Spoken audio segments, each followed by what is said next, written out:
Hello, I'm Ross Collins and I'm on the Scottish Friendly book tour of Nottingham, and I've got some tips about how to draw a smug polar bear and a grumpy mouse for you. Okay, so we'll get started on the head. So this is the head of the polar bear. And polar bears have really big bodies, but they don't have very big heads. They've got quite small heads. And they've got little pointy up ears like this. And this polar bear, he's really quite smug. So his ears are kind of pointing upwards. Because animals, when they're happy, their ears point upwards. So here's his neck. He's got a great big fat neck. Like that. And then I'm going to draw his face. So he's got little button eyes. And he's got a great big nose, like this. And I'm not going to colour the whole nose in black. I'm going to leave a wee bit at the top that's lighter.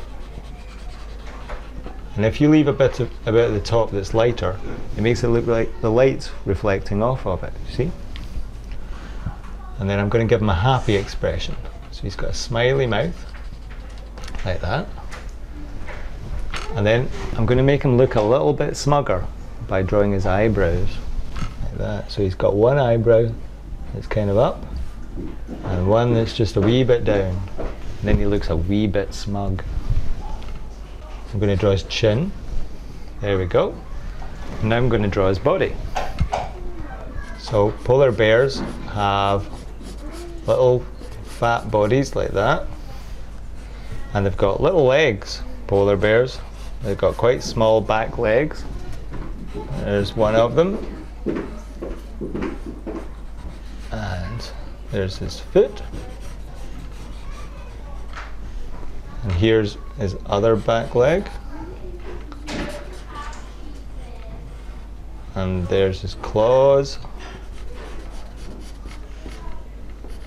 And if you've got a cat or a dog, then you'll know that animals have pads on their paws. Like we've got hands, but we don't have pads. But animals have little pads on their paws. So I'm going to draw the wee pads, like that. Kind of leathery. There we go. I'm going to draw his arms. Polar bears have really long arms. They've got small little legs, but they've got great big long arms. All the better for stealing people's chairs. So here's his arm. Here's his claw. Like that. And he's quite happy, he's quite pleased with himself, so I'm going to do him waving. And there's his other hand, and his other claws. Great big arm. He's got more little pads on this hand that you can see. And because he's waving, I'm going to do a little line there, just outside his arm. And if you do little lines like that, that makes things look like they're moving. So he looks like he's waving. And what's he sitting on? He's sitting on a chair. Now, he could be sitting on a great big chair, big polar bear's chair, but that wouldn't be very funny. So let's do him sitting on a really small chair. A cushion on it.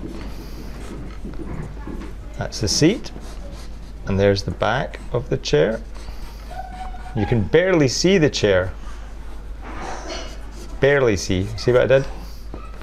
You can barely see it because the bear's so big. And there's the legs. Let's draw legs. Like that. There we go. It's kind of a fancy chair.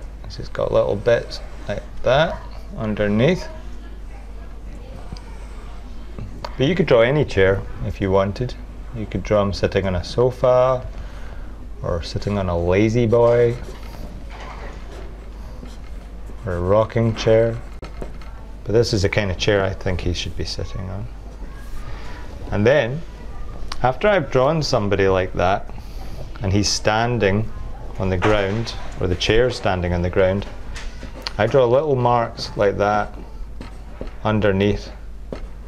And if you draw little marks like this underneath something, it makes it look like it's on the ground. If you don't draw little marks, then sometimes it just looks like your character's kind of floating around, whereas drawing little marks like that kind of grounds your characters. So the bear's finished, and he's looking pretty smug. And he's looking pretty smug because this is not his chair. It's not his chair at all. This chair actually belongs to a mouse. And while the bear's looking kind of smug, the mouse is looking pretty upset. And because the mouse is upset, he's not happy, his ears are pointing down the way because he's kind of sad and a little bit angry. When animals are feeling like that, and their ears tend to point down the way. So there he is, there's his ears. And he's got little eyes too. And a little nose, like that. And his mouth is pointing down the way because he's angry. And he's going to have some little frowny eyebrows, like that. Just to show that he's not very happy. And mice have whiskers too, don't they?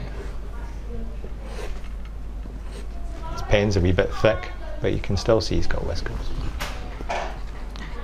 And then I kind of figure that because the polar bear lives somewhere cold, the mouse is going to have to be wearing something warm.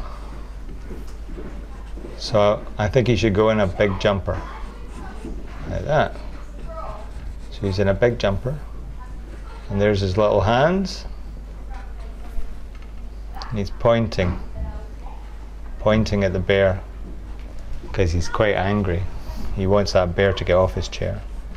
And you can just see a little bit of the mouse's tummy, and you can see he's got little legs too, but he's got kind of spindly feet. So you draw his spindly feet like that. And what's the last thing? Oh yeah, there's a tail. Mice have tails, don't they? So there's his tail.